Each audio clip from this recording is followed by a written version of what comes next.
Así que vamos a tocar ahora un tema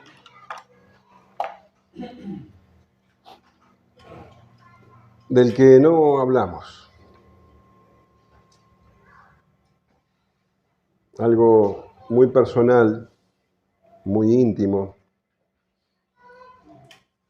que cada creyente sufre en silencio.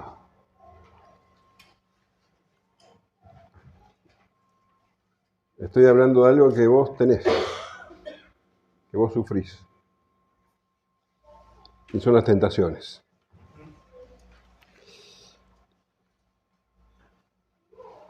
El mundo habla de tentaciones. El diccionario, de hecho, el diccionario español, define la tentación de la siguiente manera.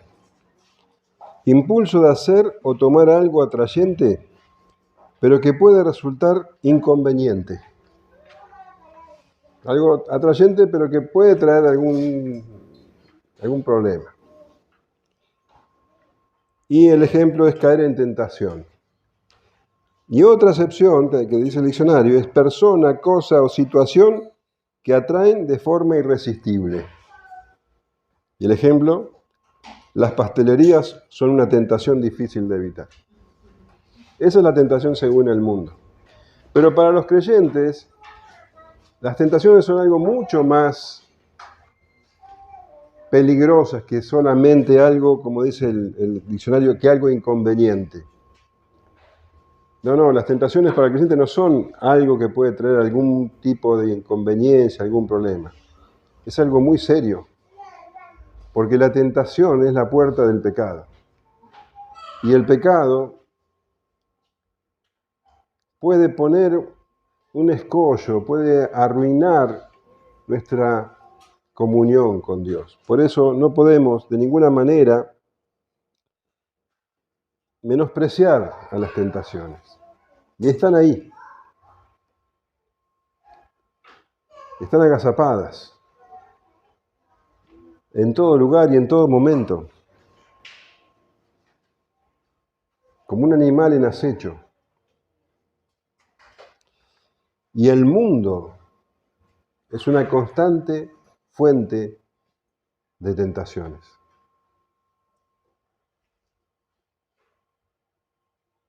Primera de Juan 2:16 dice, porque todo lo que hay en el mundo, los deseos de la carne, los deseos de los ojos y la vanagloria de la vida, no proviene del Padre, sino del mundo. Todo lo que hay en el mundo, todo es deseable. Todo nos tienta. Está ahí. En el mundo, donde nosotros nos movemos, todo es deseable. Sensualidad, diversión, éxito, placer, materialismo,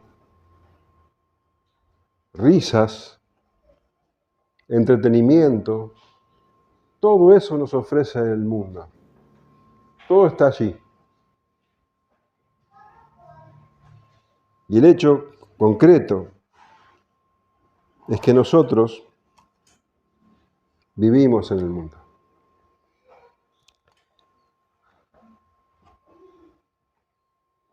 Pedro dice que nosotros estamos en constante batalla. Primera de Pedro 2:11 dice, amados, yo os ruego como extranjeros y peregrinos que os abstengáis de los deseos carnales que batallan contra el alma. Nuestra alma está en una constante batalla contra los deseos carnales, contra las tentaciones. No hay momento en que podamos descansar. Están allí. El alma debe batallar constantemente contra las tentaciones. En todo momento, en todo lugar. Si estás en tiempo de prosperidad, tenés tentaciones. Si estás en tiempo de pobreza, estás en tentaciones. Por eso, nosotros conocemos el proverbio de Agur, que dice, no me des pobreza ni riquezas, manténme del pan necesario, no sea que me sacie y te niegue y diga, ¿quién es Jehová? O que siendo pobre hurte y blasfeme el nombre de mi Dios. Si vos estás en abundancia, bueno, podés caer en la tentación de exaltarte a vos mismo, de olvidarte quién es tu auténtico proveedor, olvidarte de Dios. Podés caer en la tentación de querer acumular para vos, olvidándote de las necesidades de los otros. Podés caer en la tentación de sentirte superior y juzgar a los que no están en la misma posición. Pero si estás en pobreza, también estás, dice la Escritura, bajo tentación. Dice que podés quejarte de tu situación, caer en esa tentación, ¿no? De quejarte de tu situación, de tener lástima de vos mismo, de juzgar a Dios por lo que estás viviendo. Y también dice, hasta podés caer en la tentación de quedarte con lo que no es tuyo. Verdaderamente el mundo es una fuente de tentación. Y es muy difícil para todos ver cómo los impíos, los pecadores, los que no tienen escrúpulos, los corruptos, prosperan. ¿No te molesta eso? ¿Nunca lo pensaste? Bueno, te quiero decir que eso no es nuevo.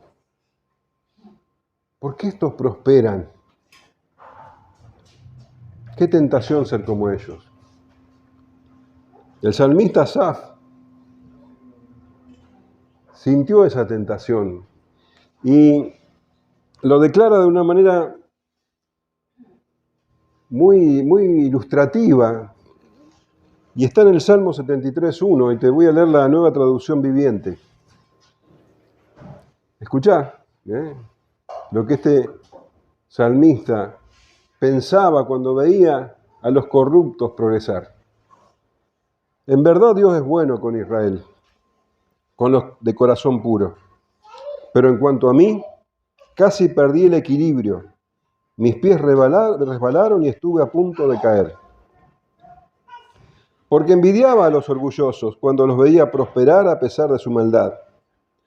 Pareciera que viven sin problemas, tienen el cuerpo tan sano y fuerte, no tienen dificultades como otras personas, no están llenos de problemas como los demás. Lucen su orgullo como un collar de piedras preciosas y se visten de crueldad. Estos gordos ricachones tienen todo lo que su corazón desea. Se burlan y hablan solo maldades.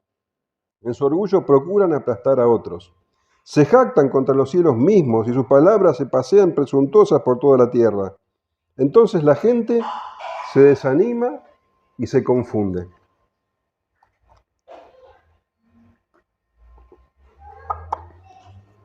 Al tragarse todas estas palabras, ¿y qué sabe Dios?, preguntan. ¿Acaso el Altísimo sabe lo que está pasando? Miren a esos perversos, disfrutan de una vida fácil mientras sus riquezas se multiplican. Conservé puro mi corazón en vano, me mantuve en inocencia sin ninguna razón.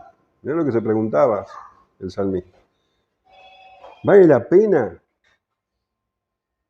tratar de tener una vida santa? Se confunde, dice. Se desanima y se confunde. Se ve tentado. En todo el día no consigo más que problemas. Cada mañana me trae dolor. Si yo realmente hubiera hablado a otros de esta manera, habría sido un traidor a tu pueblo. Traté de entender por qué los malvados prosperan, pero qué tarea tan difícil.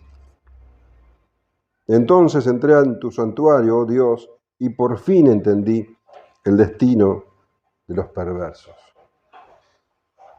En verdad, los pones en un camino resbaladizo y haces que se deslicen por el precipicio hacia su ruina. Al instante quedan destruidos, totalmente consumidos por los terrores. Cuando te levantes, oh Señor, te reirás de sus tontas ideas, como uno se ríe por la mañana de lo que soñó en la noche. Entonces me di cuenta que mi corazón se llenó de amargura y yo estaba destrozado por dentro. Fui tan necio e ignorante, debo haberte parecido un animal sin entendimiento. Sin embargo, todavía te pertenezco, me tomas de la mano derecha, me guías con tu consejo y me conduces a un destino glorioso. ¿A quién tengo en el cielo sino a ti? Te deseo más que cualquier cosa en la tierra. Puede fallarme la salud y debilitarse mi espíritu, pero Dios sigue siendo la fuerza de mi corazón. Él es mío para siempre. Los que lo abandonen perecerán, porque tú destruyes a los que se alejan de ti. En cuanto a mí, qué bueno es estar cerca de Dios. Hice al soberano Señor mi refugio, y a todos les contaré las maravillas que haces. Tremendo este pasaje, este salmo, porque estaba confundido, lleno de amargura, viendo lo que no tenía y cómo otros lo habían conseguido. Sin embargo, se dio cuenta de su equivocación, tomó conciencia de que estaba en una situación de tentación, de amargura, cuando, entró en el santuario, dice. Allí se dio cuenta. Y también se dio cuenta que todo lo que él tiene que desear no está en la tierra. Está en Dios.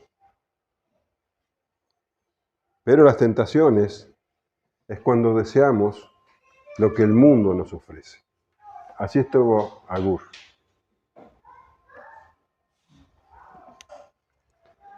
La tentación está en todos lados. Como un animal en acecho verdaderamente. Y no podemos jugar con la tentación, porque es algo completamente peligroso. Proverbio 6:27 dice, ¿tomará el hombre fuego en su seno sin que sus vestidos ardan? ¿Andará el hombre sobre brasas sin que sus pies se quemen? ¿Qué te parece a vos? ¿Vos podés agarrar fuego sin quemarte? ¿Podés caminar sobre brasas sin quemar tus pies? No, ¿no es cierto? Es imposible. Como también es imposible estar coqueteando con la tentación, porque vas a caer. Así como si tomás fuego te quemás, si coqueteas con la tentación te vas a caer. Decíamos que es una batalla. La tentación es una batalla contra nuestra alma. Y en toda batalla hay un vencedor y hay un vencido. Entonces solamente hay dos posibilidades. Que la tentación te venza o que vos venzas a la tentación. Cuando el Señor Jesús enseñó a orar a sus discípulos, habló sobre la tentación. Y lo hizo justamente después de mencionar el perdón de pecados. Enseñó a pedir perdón por nuestros pecados y después habló de las tentaciones. Porque vos no podés pedir perdón por el pecado si estás coqueteando con las tentaciones. Porque la tentación te lleva al pecado. Entonces nosotros no tenemos que tener nada que ver con el pecado. Y por eso el Señor Jesús, cuando enseña a orar, lo ubica en este lugar. Después de pedir perdón por los pecados. Y dice la Escritura, Lucas 11:2, y les dijo, cuando oréis, decid, Padre nuestro que estás en los cielos, santificado sea tu nombre, venga tu reino, hágase tu voluntad como en el cielo, así también en la tierra, el pan nuestro de cada día. Dánoslo hoy y perdónanos nuestros pecados, porque también nosotros perdonamos a todos los que nos deben, y no nos metas en tentación, mas líbranos del mal. No nos metas en tentación, dice. ¿No te sorprende un poco eso? ¿No te llama la atención que el Señor Jesús nos enseña a orar, a pedirle al Padre que no nos meta en tentación? Entonces, ¿Dios nos mete en tentación? Si leemos Santiago, nos contesta esa pregunta. Santiago 1:13 dice, cuando alguno es tentado, no diga que es tentado de parte de Dios. Porque Dios no puede ser tentado por el mal, ni Él tienta a nadie. Claramente se nos dice que Dios no tienta a nadie. No tienta a nadie, nunca. Entonces, ¿por qué el Señor Jesús nos enseña a orar pidiéndole al Padre que no nos meta en tentación si dice que no nos va a tentar? ¿Por qué hay que pedirle que no haga lo que ya sabemos que no va a hacer? ¿Qué significa eso? Bueno, tenemos que entender que la palabra tentación, la palabra que se traduce como tentación, la palabra griega es peraismos,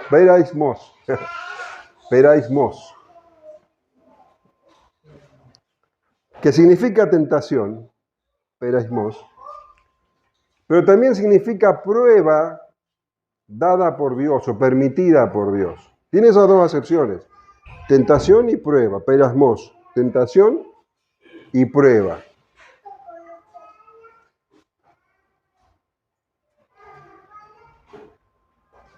La prueba permitida por Dios tiene un propósito positivo. Incluso el mismo Señor Jesús sufrió esta clase de peraismos, de prueba, de tentación. Dice Lucas 22, 28, por ejemplo, pero vosotros sois los que habéis permanecido conmigo en mis pruebas, en mis peraismos. Cuando dice pruebas, también podemos leer en mis tentaciones, pruebas. Y como te decía, esta clase de peraismos, esta clase de pruebas, esta clase de tentaciones, provienen de Dios, no inducen al pecado, sino que tienen un propósito bueno para los creyentes. Porque el propósito de estas pruebas es fortalecer la fe del creyente y transformar su carácter para que se parezca cada vez más al de Cristo. Amén. Entonces, la Biblia nos habla de que Dios es un Padre amoroso con nosotros. Nosotros somos sus hijos. Y como Padre amoroso que es, nos corrige, nos disciplina. Y esa disciplina es aplicada por medio de las peraismos, las pruebas. Y leemos en Hebreos, capítulo 12, versículo 6 en adelante.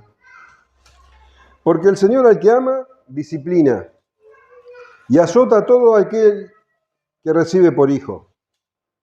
Si soportáis la disciplina, Dios os trata como a hijos, porque ¿qué hijo es aquel a quien el Padre no disciplina? Pero si se os deja sin disciplina de la cual todos han sido participantes, entonces sois bastardos y no hijos. Por otra parte, tuvimos a nuestros padres terrenales que nos disciplinaban y los venerábamos. ¿Por qué no obedeceremos mucho mejor al Padre de los Espíritus y viviremos? Y aquellos ciertamente por pocos días nos disciplinaban como a ellos les parecía. Pero para lo que no es provechoso, para que participemos de su santidad. Nos disciplina, nos somete a pruebas, a tentaciones, para que participemos de su santidad. Dice que nos somete a eso porque es provechoso. Es verdad, dice, que ninguna disciplina al presente parece ser causa de gozo, sino de tristeza. Pero después da fruto apacible de justicia a los que en ella han sido ejercitados. Por eso, las pruebas dadas por Dios, aunque son duras, aunque provoquen en su momento, dice, tristeza, con el tiempo da fruto apacible de justicia, santidad. Es para nuestro provecho. Por eso leemos pasajes como, por ejemplo, Santiago 1:2, dice, hermanos míos, tened por sumo gozo cuando os halléis en diversas pruebas. Te das cuenta que tenemos que cambiar la perspectiva de nuestra vida. Cuando estamos pasando por pruebas, tenemos que saber que esas pruebas provienen de Dios, que es nuestro Padre amoroso y que nos está perfeccionando. No tenemos que tomarlas como si Dios se olvidara de nosotros, como si, el mundo se viniera abajo, ¿no? Dice Santiago. Tened gozo. Aunque nos está diciendo que las pruebas producen tristeza, tenemos que saber que esas pruebas en el fondo vienen de Dios. Que no estamos en manos del destino ni de la suerte. Dios nos pone en esa prueba para perfeccionarnos. Sabiendo que la prueba de nuestra fe produce paciencia. ¿Ves cómo Él está cambiando tu carácter? Mas tenga la paciencia su obra completa para que seáis perfectos y cabales sin que os falte cosa alguna. Perfectos y cabales, para que vayas madurando en la fe. Para eso el Señor te somete en diversas pruebas. En 1 de Pedro 1:6 dice, en lo cual vosotros os alegráis, nos alegramos en Jesucristo, está diciendo, aunque ahora, por un poco de tiempo, si es necesario, tengáis que ser afligidos en diversas pruebas. Para que sometida a prueba vuestra fe, mucho más preciosa que el oro, el cual, aunque perecedero, se prueba con fuego, sea hallada en alabanza, gloria y honra cuando sea manifestado Jesucristo. Por un breve tiempo, en esta vida que nos toca, cuando es necesario, para nuestro crecimiento vamos a ser sometidos a diversas pruebas, y dice, van a ser afligidos. No es que son agradables de pasar. Pero cuando estamos pasando ese momento de aflicción, tenemos que saber que Dios está al control. Amén. Y gozarnos en el Señor, más allá de la aflicción de la prueba. También dice Pedro en 4:12, amados, no os sorprendáis del fuego de prueba que os ha sobrevenido, como si alguna cosa extraña os aconteciese. No os sorprendáis del fuego del peirasmos, de la prueba, de la tentación que pone Dios en nuestra vida. Esta clase de pruebas o tentación, que es la misma palabra, no induce al pecado. Dios nunca nos va a probar, nos va a tentar para pecar, jamás. Los que sí inducen al pecado son las peirasmos, las pruebas, las tentaciones a las que nos expone Satanás. Porque Satanás es el tentador. Por ejemplo, en Mateo 4:3, cuando el Señor termina su ayuno de 40 días en el desierto, dice, vino a él el tentador y le dijo, si eres hijo de Dios, di a estas piedras que se conviertan en pan. Él tenía hambre y viene el tentador a tentarlo. En 1 Tesalonicenses 3:5 dice, por lo cual también yo, no pudiendo soportar más, envié para informarme de vuestra fe, no sea que os hubiese tentado el tentador. Satanás es el tentador que con sus tentaciones sí nos inducen al pecado. Por eso el Señor, cuando nos enseña a orar, dice, no nos metas en tentación, más líbranos del mal. Y cuando dice mal, no está hablando de algo abstracto, el mal. Está hablando de la fuente del mal, de Satanás, el maligno. Esa es la traducción más correcta. Más líbranos del maligno. Así traduce, por ejemplo, la NBI, la palabra de Dios para todos. Dice, sino líbranos del maligno. La lenguaje actual dice, y líbranos del poder del diablo. Quiero hacerte una aclaración. ¿Vos tenés alguna Biblia que no sea Reina Valera? Si vos te fijás en cualquier Biblia que no es Reina Valera, no dice más líbranos del mal. Dice, no nos metas en tentación y ahí se termina. Pero sí dice más líbranos del mal en el Sermón del Monte, en Mateo capítulo 6. Cuando el Señor Jesús enseñó a orar a sus discípulos, y está escrito en el Sermón del Monte, y también está en la Reina Valera en Lucas, dice, no nos metas en tentación, más líbranos del mal. Quiere decir que el Señor Jesús sí enseñó a orar de esta manera. No nos metas en tentación, mas líbranos del mal. ¿Por qué dice que el Señor no nos meta en tentación? Porque nos está guardando del pecado. Porque si bien cuando tenemos pruebas puestas por el Señor, esas pruebas no inducen al pecado, sí pueden ser una ocasión para que Satanás nos seduzca para pecar. Por eso cuando el Señor nos pone una prueba, le pedimos que esa prueba no dé lugar al diablo para tentarnos. ¿Se entiende?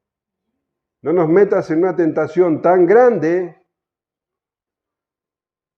que pueda darle ocasión al diablo para que nos induzca al pecado.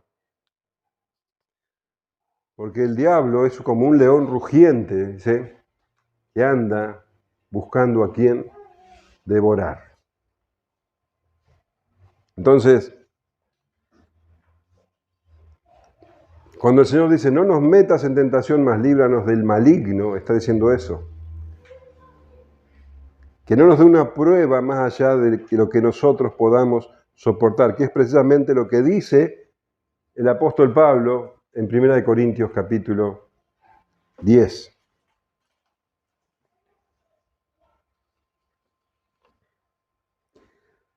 Versículo 13. No os ha sobrevenido ninguna tentación que no sea humana, pero fiel es Dios, que no os dejará ser tentado más de lo que podéis resistir, sino que dará también juntamente con la tentación la salida para que podáis soportar. Esta es una promesa de Dios, que Él no nos va a dar una prueba, una peirasmos, una tentación más grande de lo que nosotros podamos soportar. Y que junto con la tentación nos dará la salida, porque te vuelvo a repetir, Satanás anda como león rugiente. Y ante las pruebas que nos pone Dios, Él puede aprovechar para tentarnos, para inducirnos a pecar. Lo hizo con el Señor Jesús. Cuando el Señor Jesús tuvo que enfrentar pruebas puestas por el Padre, Satanás vino a tentarlo. Lo vimos recién en el desierto. El Señor Jesús sintió hambre. Ese hambre claramente era una prueba dada por Dios. Cuando vos tenés hambre y cuando estás en pobreza, bueno, eso es algo que Dios pone en tu vida. Pero inmediatamente dice Mateo 4:2, y después de haber ayunado 40 días y 40 noches, tuvo hambre. Y vino a él el tentador y le dijo, si eres hijo de Dios, di a estas piedras que se conviertan en pan.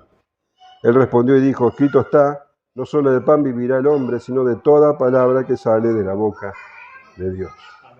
Entonces, ante una prueba que no te induce al pecado, puede venir Satanás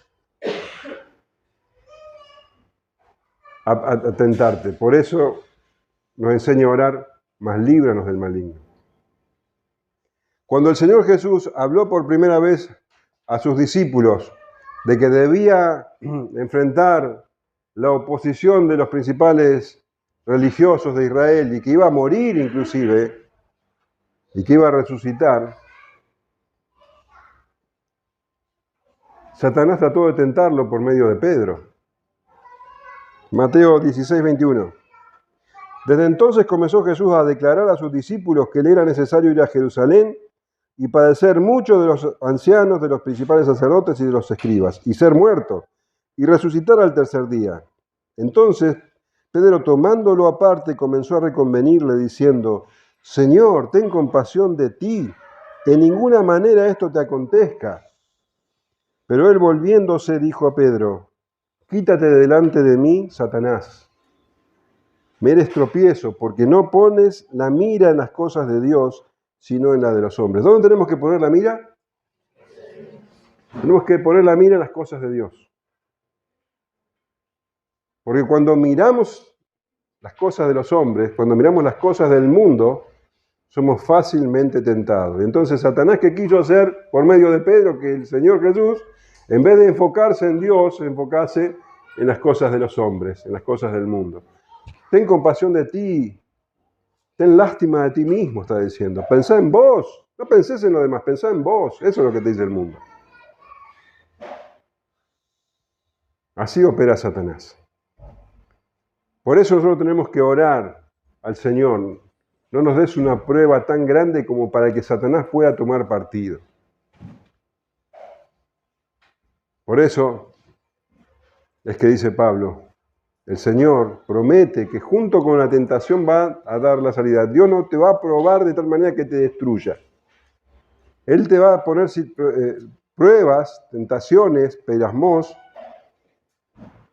para tu beneficio, para que vos puedas crecer. Y junto con la prueba, con la tentación, te va a dar la salida para que puedas soportarlo.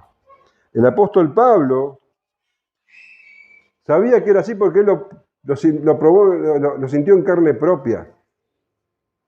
La prueba, la tentación y la salida de parte de Dios. Leíamos hace poco en 2 de Corintios que Pablo estuvo tentado a exaltarse a sí mismo. Pero Dios, dice, le puso un aguijón en la carne para que no se exaltase. Mirá lo que dice. 2 de Corintios 12:7. Y para que la grandeza de las revelaciones no me exaltase desmedidamente, Pablo con tantas revelaciones dijo, bueno, acá verdaderamente soy especial. Soy una persona más espiritual que el resto. Dios me ama más que el resto. Para que la grandeza de las revelaciones no me exaltase desmedidamente, me fue dado un aguijón en mi carne, un mensajero de Satanás que me abofetee para que no me enaltezca sobremanera. Entonces, con la prueba le dio la salida. Satanás quiso tentarlo a exaltarse y Dios le dio la salida. Ahora, nosotros oramos, Señor,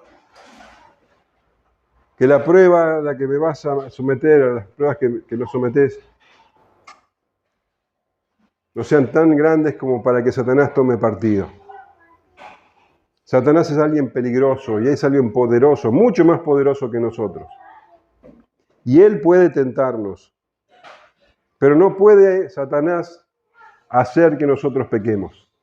Puede tentarnos, pero nosotros somos responsables de si caemos en tentación o no, de si pecamos o no. Esa es responsabilidad nuestra. Satanás no puede obligarnos a pecar. Y Santiago lo explica claramente. Dice Santiago 1:14, sino que cada uno es tentado cuando de su propia concupiscencia es atraído y seducido. Cada uno es tentado por lo que tiene adentro. Su propia concupiscencia. ¿Qué quiere decir concupiscencia? Concupiscencia quiere decir malos deseos. Quiere decir pasiones.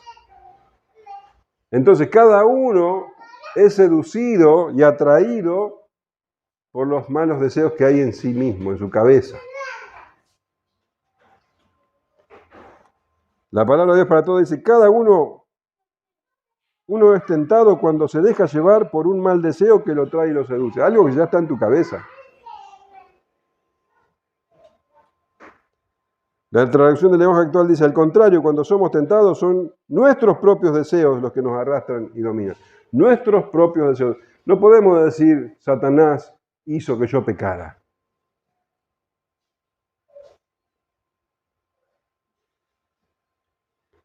Cuando hablamos de concupiscencia estamos hablando de todos los malos deseos, no solamente de deseos sexuales, toda clase de deseos. Cada uno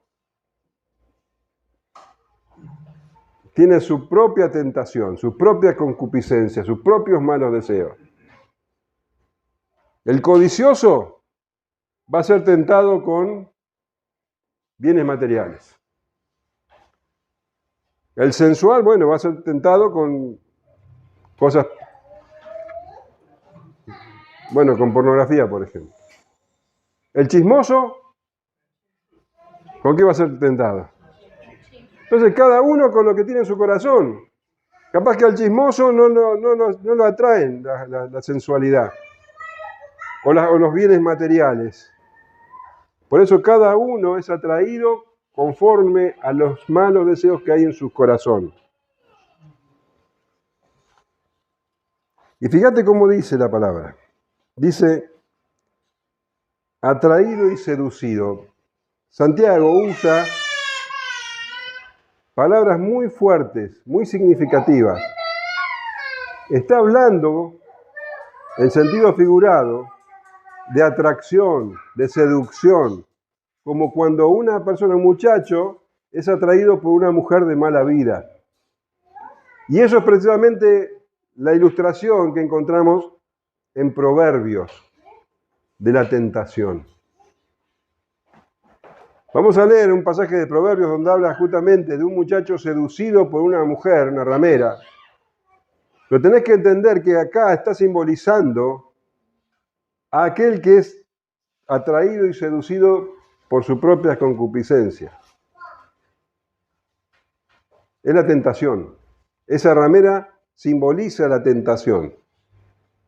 El chisme, la codicia, todas las cosas que puede haber en nuestros corazones. ¿Entiende? Proverbios 7:7.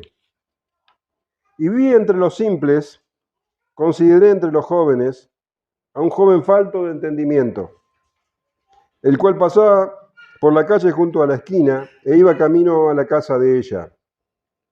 Parece que otras traducciones de la casa de la novia. A la tarde del día, cuando ya oscurecía, en la oscuridad y tinieblas de la noche. Cuando he aquí una mujer le sale al encuentro con atavío de ramera y astuta de corazón. Alborotadora y rencillosa, sus pies no puede estar en casa. Unas veces está en la calle, otras veces en las plazas, acechando por todas las esquinas. La tentación está en todos lados. Una vez, se asió de él y le besó. Con semblante descarado le dijo, sacrificios de paz había prometido, hoy he pagado mis votos, por tanto he salido a encontrarte, buscando diligentemente tu rostro y te he hallado. He adornado mi cama con colchas, recamadas con cordoncillo de Egipto. He perfumado mi recámara con mirra, aloes y canela. Ven, embriaguémonos de amores hasta la mañana, alegrémonos en amores, porque el marido no está en casa, se ha ido a un largo viaje, la bolsa de dinero llevó en su mano, el día señalado volverá a su casa. Lo rindió con la suavidad de sus muchas palabras, le obligó con la sablamería de sus labios, al punto se marchó tras ella, como va el buey al degolladero, y como el necio a las prisiones para ser castigado, como el ave que se apresura a la red y no sabe que es contra su vida, hasta que la saeta traspasa su corazón.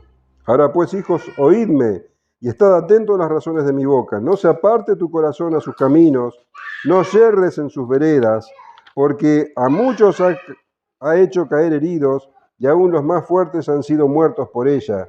Camino al Seol es su casa, que conduce a las cámaras de la muerte. Aquí tenés a alguien que es atraído y seducido por sus propios malos deseos. ¿A quién le echamos la culpa del pecado? ¿A la mujer o al muchacho? ¿El muchacho que era una víctima? ¿Él fue atraído y seducido y se dejó vencer? Bueno, ahí estamos nosotros cuando somos atraídos y seducidos de nuestra propia concupiscencia. Y caemos. Somos ensartados, dice, como saeta, ¿no? Ahora, la responsabilidad es nuestra, es de cada uno. Cada uno es atraído y seducido de su propia concupiscencia, de sus propios malos deseos. No podemos echarle la culpa a nadie. Y eso es algo que nos encanta hacer, echarle la culpa a los demás. La culpa es de esa mujer. La culpa es del diablo. La culpa hasta es de Dios. Y la iglesia evangélica de hoy alimenta esa manera de ver las cosas. Entonces vemos un montón de iglesias que están liberando a gente porque peca. Como si la culpa fuera del diablo. O le echan la culpa a los antepasados, a los abuelos, a los padres que pecaron y ella no puede sacarse esa maldición. No es así. La Biblia dice claramente que cada uno es culpable de su propio pecado, cuando somos atraídos seducidos de nuestra propia concupiscencia. El Señor Jesús dice claramente en Mateo 15, 19, porque del corazón salen los malos pensamientos, del corazón. No podemos echarle la culpa a nadie. Ahora, si la tentación, decíamos que solamente es una batalla y que solamente puede haber un vencedor. Si la tentación vence, da lugar ¿a qué? Al pecado. Y dice la Escritura que el pecado también tiene descendencia. Fíjate cómo dice Santiago 1:15. Entonces la concupiscencia, después que ha concebido, da a luz el pecado. Es como si está hablando de un nacimiento, ¿viste? Da a luz el pecado. Y el pecado, siendo consumado, da luz a la muerte. Estamos hablando de dos nacimientos. Entonces, acá tenemos, el pecado tiene dos padres. La tentación y los malos deseos del corazón. Cuando esa tentación y el mal deseo del corazón conciben, se unen, dan lugar al pecado, como un hijo. Y ese hijo a la vez tiene otro hijo, que es la muerte espiritual. Quiere decir que el pecado, si vos no sos creyente, obviamente la muerte, estás muerto en tu delito de pecado. Pero si sos un creyente, ese pecado, claro que trae en vos un quiebre en tu relación con Dios. Se te terminó la paz, se te terminó el gozo. Y por eso, con lo que decíamos el domingo pasado, necesitamos pedirle perdón a Dios por nuestros pecados. Si sos vencido, no podemos echarle la culpa a nadie. Es la tentación que junto con tus malos deseos dieron lugar al pecado. Ahora, que esté la tentación ahí y que verdaderamente sea seductora, no significa que estamos a su merced. Ese muchacho que leíamos en Proverbios podría haber rechazado a la ramera, ¿o no? Pero la concupiscencia, la tentación y la concupiscencia se unieron y dieron lugar al pecado. La Biblia dice que cuando estamos en una situación de tentación,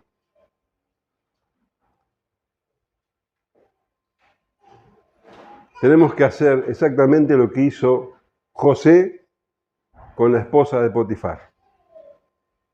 ¿Te acordás lo que hizo? ¿Huyó? No te podés quedar jugando con la tentación. Tenés que huir, dice Génesis 39:12.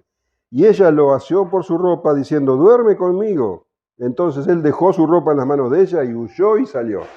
Huir. Si estás en una situación de tentación, no te quedes, huí. Dice 1 Corintios 6:19, huid de la fornicación. Dice 1 Corintios 10:14, huid de la idolatría. Dice 2 de Timoteo 2:22, huye también de las pasiones juveniles.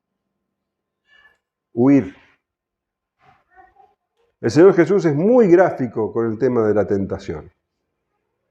Dice en Mateo 5:29 y 30, por tanto, si tu ojo derecho te es ocasión de caer, sácalo y échalo de ti. Pues mejor te es que se pierda uno de tus miembros y no que todo tu cuerpo sea echado al infierno. Y si tu mano derecha te es ocasión de caer, córtala y échala de ti, pues mejor te es que se pierda uno de tus miembros y no que todo tu cuerpo sea echado al infierno. Ahora, el Señor no está diciendo que te cortes un pedazo un miembro de tu cuerpo, no está hablando de que te mutiles, no está hablando de eso. Está diciendo el Señor que hay que tomar medidas drásticas contra la tentación. Que si hay algo en tu vida que te atrae de manera desmedida, dice que lo mates, que lo cortes, que lo saques de vos. Tenés que tomar medidas drásticas. ¿Qué es lo que te atrae? ¿Qué es lo que hace que vos estés en constante tentación? Amistades, cortalas. El celular, tiralo. La computadora, si es una ocasión de caer, mejor quedarte sin computadora que tu cuerpo sea echado al infierno. Cortalo. La palabra de Dios habla de las amistades. Cortalas. Medidas drásticas. Ahora, algo es clarísimo. Es que vos, por más que te esfuerces, nunca vas a poder hacerlo solo. Porque tal vez venzas un día y al día siguiente caes. Entonces, el Señor proveyó 2 instrumentos poderosísimos para poder vencer la tentación. El primer instrumento poderoso para vencer la tentación es el que estamos estudiando ahora, la oración. La oración es completamente necesaria, la comunión constante con Dios es absolutamente necesaria para poder vencer la tentación. Tenemos que orar cuando todavía no estamos en tentación y tenemos que orar cuando la prueba se avecina. El Señor Jesús le dijo a sus discípulos, unos instantes antes de que ellos iban a pasar por la prueba más grande de sus vidas, les dijo, Mateo 26:41, velad y orad para que no entréis en tentación. El espíritu de la verdad está dispuesto, pero la carne es débil, no podés en tu fuerza. Por más ganas que tengas, por más que tu espíritu esté dispuesto, la carne es débil. Por eso vos tenés que estar velando y orando. Lo que quiere decir es que estés en oración, comunión constante con Dios y atento, despierto ante las tentaciones que están ahí agazapadas. Velad y orad para que no caigas en tentación. La oración es absolutamente indispensable. Y la segunda cosa absolutamente indispensable que Dios nos proveyó es la palabra de Dios. Amén. Conocer la palabra de Dios. Y el ejemplo claro es el Señor Jesús. Satanás vino a tentarlo y el Señor, ¿qué le decía? Escrito está. Y le hablaba de la Escritura. Escrito está. Escrito está. Y dice que Satanás huyó de él. La palabra de Dios y la oración. Cuando nosotros leemos, estudiamos, meditamos en la palabra de Dios, nuestra mente empieza a ser transformada. El pasaje que siempre mencionamos, Romanos 12:2. No os conforméis a este siglo, el mundo que te ofrece todas estas cosas de las que hablamos. Los deseos de la carne, los deseos de los ojos, la vanagloria de la vida. No te conformes a eso, sino transformaos por medio de la renovación de vuestro entendimiento, para que comprobéis cuál sea la buena voluntad de Dios, agradable y perfecta. Debemos renovar nuestra forma de pensar. Debemos renovar nuestra forma de pensar. No tenemos que ya andar como andábamos antes. Proverbios 4:14, escuchá. No entres por la vereda de los impíos, ni vayas por el camino de los malos. Déjala. No pases por ella. Apártate de ella. Pasa. Vos fíjate qué claro que es. Basta de andar por esos lugares, por esas formas de pensar, por eso que te atrae del mundo. Déjalo, dice, pasa de eso. Nuestras mentes deben ser transformadas por medio de la palabra de Dios. Conocer la voluntad de Dios. Ahora, si vos estás todo el tiempo pensando en cosas del mundo, la política, la economía, mirando todo el tiempo, los videitos de internet, que ahora hay montones de aplicaciones, ¿no? Antes estaba la televisión, ahora hay de todo el tiempo, se están viendo cosas, escuchando esa música que el mundo te ofrece. Tu mente va a estar llena de esas cosas. Y vas a estar siempre tentado por las cosas que el mundo te ofrece. Seducido y atraído. Porque todas esas cosas están a propósito para exaltar tus deseos pecaminosos. ¿Quién está detrás de la cultura del mundo? Satanás. Es el príncipe de este mundo. Entonces, si vos estás todo el tiempo consumiendo las cosas del mundo, vas a estar constantemente en tentación. Porque, acordate lo que le dijo Pedro al Señor Jesús. O mejor dicho, lo que le contestó el Señor Jesús. Vos no querés que pongan las miras en las cosas de Dios, vos querés que pongan la mira ¿en dónde? En las cosas del mundo. Si vos tenés la mira puesta en las cosas del mundo, vas a estar constantemente en tentación. Todo el tiempo en tentación. Ahora, si vos tenés tu mente puesta en la palabra de Dios, si vos estás todo el tiempo glorificando a Dios, ves a Dios en todos lados, en la creación, dando gracias a Dios por todo, viendo su belleza, su bondad, su majestad, exaltándolo todo el tiempo, te puedo asegurar de que las tentaciones van cada vez a ser más débiles. Porque tu mente va a estar en otra cosa. Colosenses 3:1 dice, si pues habéis resucitado con Cristo, buscad las cosas de arriba, donde está Cristo sentado a la diestra de Dios. Poned la mira en las cosas de arriba.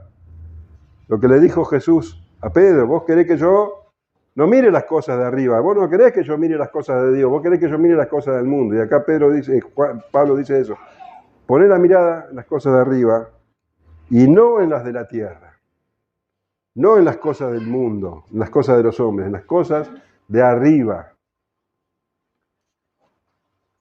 Entonces, esos malos deseos, esos malos pensamientos, van a dar lugar a otra clase de pensamiento. Y el apóstol Pablo en Filipenses 4:8 dice, por lo demás, hermanos, todo lo que es verdadero, todo lo honesto, todo lo justo, todo lo puro, todo lo amable, todo lo que es de buen nombre, si hay virtud alguna, si hay algo digno de alabanza, en esto pensad. Es una batalla. No podemos ser ingenuos. Es una batalla espiritual. Y vos sabés que en Efesios habla de que hay todo un ejército, toda una organización para que vos caigas. Entonces, tenés que ser astuto, velad, orad, revestite de la armadura de Dios. Tener la cabeza llena de las cosas de Dios, poner tu mirada en las cosas de arriba, no en la del mundo. Porque la batalla no está perdida. Es una batalla difícil, pero está de nuestro lado aquel que prometió que no vamos a ser tentados más allá de lo que nosotros podamos resistir. El Señor Jesús nos enseñó a orar y nos enseñó una oración o un modelo de oración que está dentro de la voluntad de Dios. Cuando nosotros oramos de esta manera, estamos orando dentro de la voluntad de Dios. Oramos que el nombre del Señor sea santificado, el nombre del Padre sea santificado, que venga su reino, que se haga su voluntad. Eso es lo más importante en mi vida. Si eso es lo más importante en mi vida, entonces las demás peticiones van sujetas a esas. que el pan de cada día, las cosas necesarias, ni más ni menos, lo necesario para cada día. Que me perdone por los pecados cometidos, porque yo también perdono a los que me ofenden. Y que no ponga una prueba que yo no pueda soportar, que dé lugar al diablo. Esta oración es una oración que está dentro de la voluntad de Dios. Y es una promesa de Dios que cuando nosotros oramos dentro de la voluntad de Dios, Él nos oye. Dice 1 de Juan 5:14. Y esta es la confianza que tenemos en Él, que si pedimos alguna cosa conforme a su voluntad, Él nos oye. Y si sabemos que Él nos oye, en cualquier cosa que pidamos, sabemos que tenemos las peticiones que le hayamos hecho. Esta clase de oración es una oración respondida. Él nos va a dar todas las cosas que nosotros pidamos dentro de su voluntad. Gracias, Señor. Y termina esta oración en Mateo, porque suyo es el reino, el poder y la gloria. Amén. Amén.